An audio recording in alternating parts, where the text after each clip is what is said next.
on YouTube. I have an activist channel on YouTube. Hello, everyone. I'm glad to see most of you here tonight. Hello, Mayor.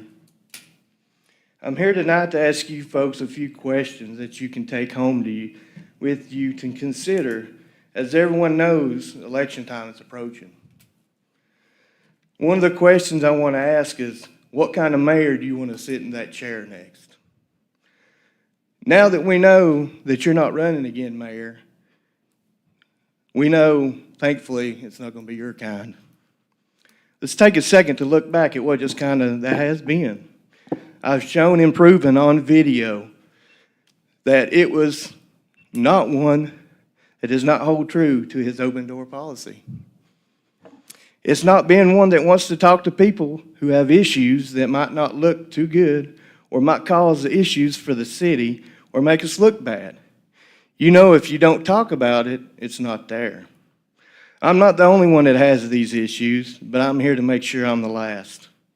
I acknowledge the fact that I'm not the most orthodox and most conventional person, but I can assure you I'm the kind of man that is going to stand up for what is right no matter the consequences.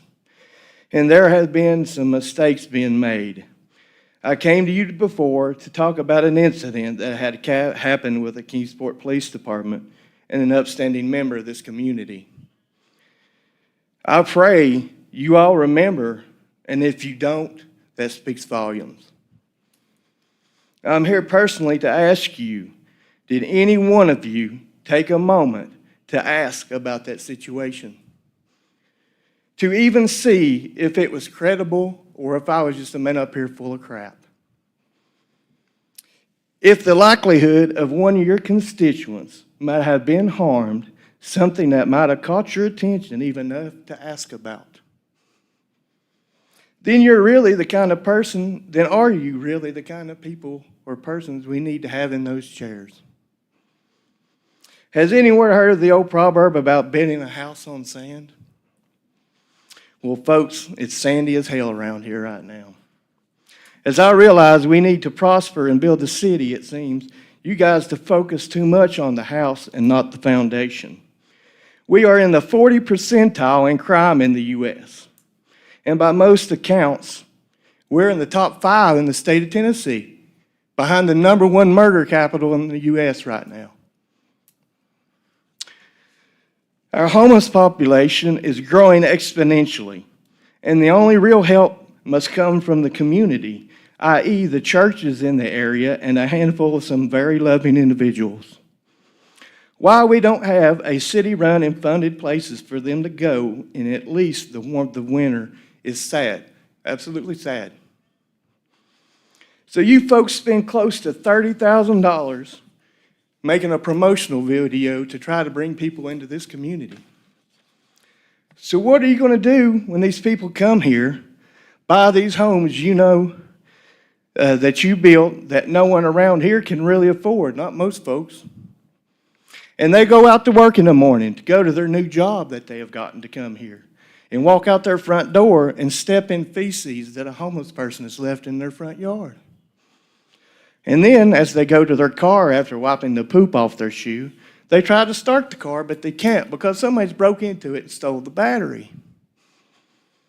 What are you going to tell them then? Welcome to Kingsport? We need to focus our concerns on a lot different areas than we are now, or our house is going to collapse. We need a stable base, so until crime, homelessness, and health care in this area is not taken care of, we're never going to have a stable foundation. We're going to continue to build on sand. I'm here to make sure you folks start doing the right things one way or another. And if you don't, maybe I should take one of those seats and make sure it does. As I remind you, this is election year, and there are several of your seats in jeopardy. I'm also here for transparency, especially with the Kingsport Police Department, because there is none right now. I think some of you are fully aware of some of these issues now, thanks to me. And still yet, you do not do what you should, just because it may bruise the city's outward appearance. This is the type of thing we need to change. Although you folks have done a tremendous job building this house, we still have to admit to our faults, or they will, again, be no foundation, just sand. So I'm here to make everyone aware who sits in those seats next needs to be prepared for transparency and truly have an open door policy, because I will continue to come here because of who I am and what I do. And if they're not willing to truly be for the people, then it's going to be a long couple of years. Thank you. And since my glorious mother blessed me 50 years ago to this day of bringing me into this world, I have other people that I want to spend the rest of my night with. So with that, good evening. Are there any other citizens that wish to come forward to speak to the board? If not, I declare this part. Well, there was an individual that spoke to us a while ago, and that's the right. We have a section in our proceedings where citizens can come forward.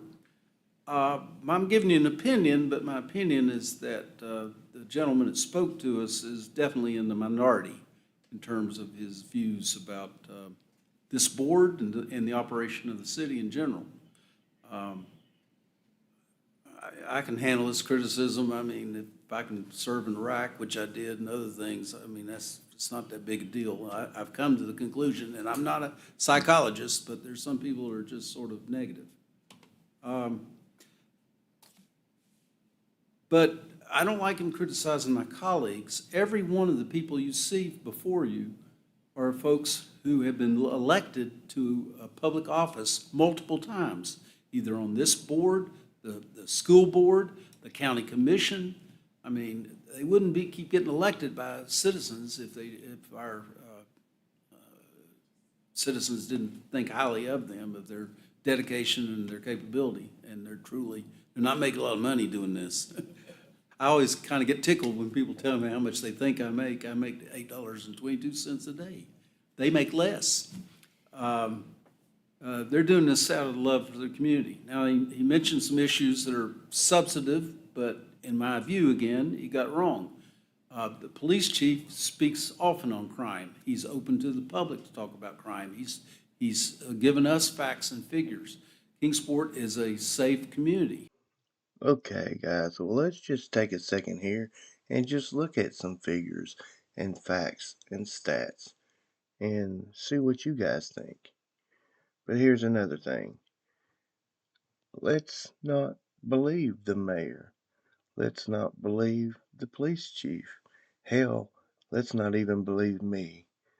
You, yourself, go look. Check it out yourself. Don't trust me. Don't trust the mayor. Don't trust the police chief.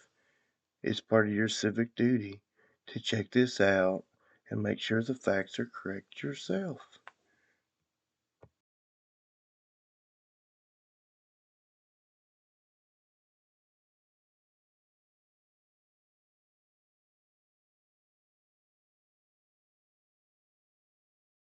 Community that's 100% safe. I mean, none of us are perfect human beings. That's the nature of life. He mentioned homeless. The city doesn't have a social services mission per se. We do traditional municipal services, but we have invested in homeless coordinators who have done a tremendous amount of good work toward helping homeless get in a better life. Now, homeless people as individuals have an obligation to help themselves where they can, and that's why our folks have been very good about getting folks into drug treatment programs, help finding them jobs, reuniting with families, and many other things that our homeless coordinators have done a great job. The city does not rest on its laurels, although there's a lot of things to be proud of, particularly the city manager and his staff. They respond in an excellent fashion to citizen concerns and complaints. I know that because I receive a bunch of them, and I work very closely with the staff on that. But if people are upset and want to come talk to me, I am available. My colleagues are available. That. Oh, no, you're fine. Yes, how can I help you?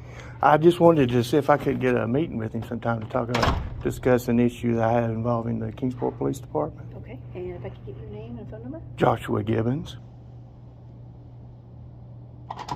Hello, Can I help you? is the mayor in? He is, but he's in a busy. meeting. Is there any way I could maybe set up an appointment or something? Yeah, Some contact? right. Sure. Well, what he likes to do is he really likes to call people right away instead of waiting on an appointment time. Oh, yeah, Is okay. that acceptable for That's you? perfectly Let me fine. grab this and find Sure, it. sure. You go do what you need If to you do. didn't, they would let us know. Gee, I'm glad I got that off my chest. Are there any other comments? Yeah, Tommy? Mayor, I'd like to thank my wife and daughter for all the sacrifices they make for OTO. Well, that, And it's really been a strain on them. well, that's a I just great, want them to know how much I appreciate them. that's a great point. We all appreciate our family because they've had to adjust their lives so that we could serve. And that particularly goes for the fire and police. It's hard to even plan a vacation for these guys at times, so. Okay, well, I'm not gonna go on and belabor this any longer, but I think we have a great city. There's no perfect city, just like there's no perfect individuals. And when I meet a person that's negative like this, I consider the source. If there's no further comments, we're adjourned.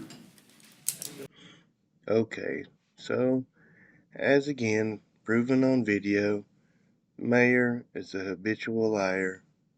So, if you feel like you need to redress your government, feel free. You folks know what to do. So, until next time, I'm just out here, a simple man, trying to keep 'em straight.